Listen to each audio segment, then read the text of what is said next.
안녕하세요. 돈 세는 구멍나가 돈 버는 TV 이천희망TV 이천희입니다. 이제 1인 가구 비율이 높다는 뉴스는 더 이상 뉴스거리가 못 될 정도로 현재 1인 가구 비율이 점점 늘어나고 있습니다. 1인 가구에는 젊은 청년 세대들도 있고요. 아니면 연세가 드셔서 사별을 하셨거나 이혼을 하셔서 혼자 사시는 분들도 꽤 있습니다.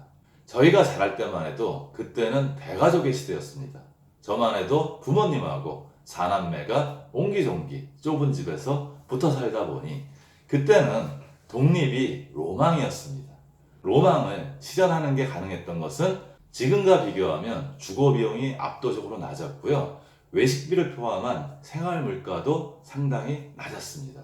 따라서 마음만 먹으면 독립을 해도 저축을 많이 할 수 있었던 시대였습니다. 하지만 지금은 주거 비용도 너무 높고 외식비를 포함한 생활 물가가 많이 올랐기 때문에 독립을 하는 순간 마음을 먹어도 저축을 하지 못하는 시대가 됐습니다. 물론 불가피하게 상황에 따라서 독립을 하시는 분들도 있습니다. 예를 들어서 집이 대구이고 직장이 서울이라면 어쩔 수 없이 1인 가구를 선택할 수밖에 없죠. 가정사는 누구나 모르는 거니까 가정사적인 문제로 해서 따로 독립하시는 분들도 있는데요. 그런 분들 말고 출퇴근 거리가 조금 더 걸려서 피곤해서 집이 불편해서 독립을 선택했다가 독립해서 나가는 비용이 많아서 저축을 못해 고민하다가 저를 찾아오시는 분들도 꽤 있었습니다. 일단 부모님을 떠나 독립을 하면 생각지도 못한 비용도 많이 나갑니다. 월세는 우리가 보편적으로 알죠. 그리고 공과금이나 뭐 이런 부분들이 나간다는 것도 대부분 인지를 하십니다. 하지만 우리가 인터넷 잘 되기 위해서 인터넷 기기도 설치를 해야 되고요. 청소용품이나 세제나 뭐 샴푸, 린스 이런 생활용품도 생각보다 꽤 나가는 편입니다. 게다가 가장 중요한 건 뭐냐면 식비가 많이 증가하게 되는데요. 외식비도 꽤 큰 비용입니다. 우리가 보면 다 해드실 것 같잖아요. 그렇죠? 근데 제가 상담하다 보면 대부분 특히 남자분들은 더 심하고요. 여자분들도 거의 다 외식으로 해결하든지 아니면 끼니를 이렇게 거르시는 분들도 상당히 많더라고요. 오늘 제가 말씀드린 거는 뭐냐면 보편적인 숫자를 갖고 말씀을 드릴 겁니다. 집의 크기나 집의 형태, 아파트냐 빌라냐에 따라서 들어가는 비용이 천차만별이기 때문에 오늘은 제가 상담을 하다가 제일 많이 본 숫자를 위주로 말씀을 드리겠습니다. 일단 관리비 및 아까 말한 공과금이 월 10만원에서 20만원 정도 들고요. 월세가 제일 많이 받던 게 제가 보니까 한 50만원 정도 되더라고요. 외식비는 저녁만 계산을 했습니다. 왜냐면 부모님하고 같이 살 때는 집에 가서 밥을 먹을 수도 있지만 이때는 어떻게 하든지 내가 해결해야 되니까 한 끼당 평균 단가를 7,000원으로 잡아서 20일 동안 먹는 거를 가정을 했습니다.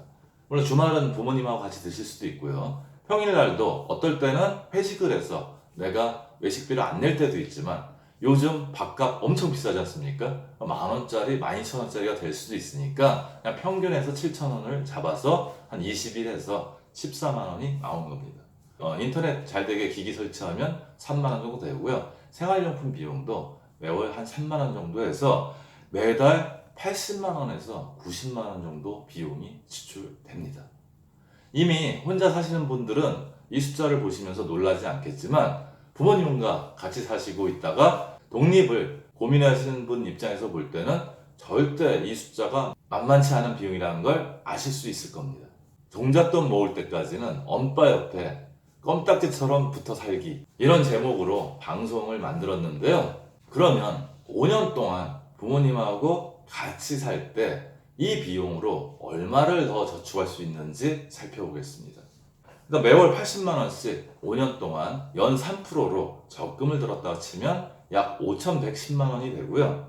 비용이 좀 더 들어서 90만원을 감안하면 한 5,748만원이 됩니다. 즉 5천만원에서 6천만원 정도가 부모님하고 같이 살면 저축을 할 수 있는 돈이 되지만 내가 독립을 하게 되면 이 금액은 비용으로 사라지는 돈입니다. 부모님과 같이 산다면 5년 동안 약 1억 가까이 돈을 모을 수도 있지만 만일 독립을 한다면 5천만 원을 모으는 것도 상당히 어려운 숫자가 될 수 있습니다. 제가 상담을 하다 보면 월세 비중이 높아서 저축을 많이 못 하시는 분들을 봤습니다. 그래서 요새 전세자금 대출이 저리로 많이 나와 있기 때문에 이 대출을 좀 활용하셔서 매월 나가는 비용을 좀 아끼신다면 저축을 하시는데 도움이 많이 되실 것 같습니다. 우리가 대출하면 어떤 분들은 경기를 일으키시는 분들도 있어요. 하지만 지금 굉장히 저금리고 앞으로 저금리가 장기 고착화될 가능성이 높기 때문에 지금은 대출을 활용해서 매월 나가는 주거에 대한 비용을 아끼는 것도 하나의 방법입니다.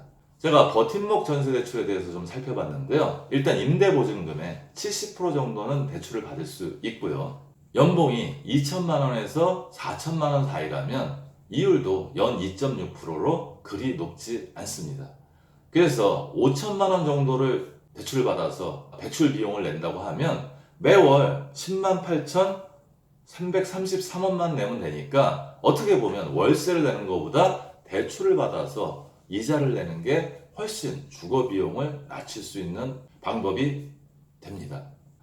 제가 상담하다 보면 좀 안타까운 케이스가 있는데요. 행복주택이나 이런 부분들도 임대보증금이 다 있단 말입니다. 하지만 그 보증금을 준비를 못해서 월세 비용이 높은 데로 이사 가시는 분들을 많이 봤어요. 그러니까 내가 원하는 집에 최소 30% 정도는 빨리 돈을 잘 모으셔갖고 나머지 비용은 대출을 받으셔갖고 해결하면 매월 나가는 비용을 많이 아끼실 수 있습니다. 그 전까지 목돈을 좀 많이 만드시고요. 저는 가능하면 독립은 좀 아주 불편하기 전까지는 연기를 하셨으면 좋겠고요. 물론 아까도 말씀드렸듯이 불가피한 상황이라면 선택할 수밖에 없습니다. 그때는 전세자금 대출을 이용해서 비용을 아낄 수 있는 방법을 꼭 찾아보시기 바랍니다. 오늘 방송이 도움이 되셨나요? 오늘도 행복한 돈 관리 되세요. 감사합니다.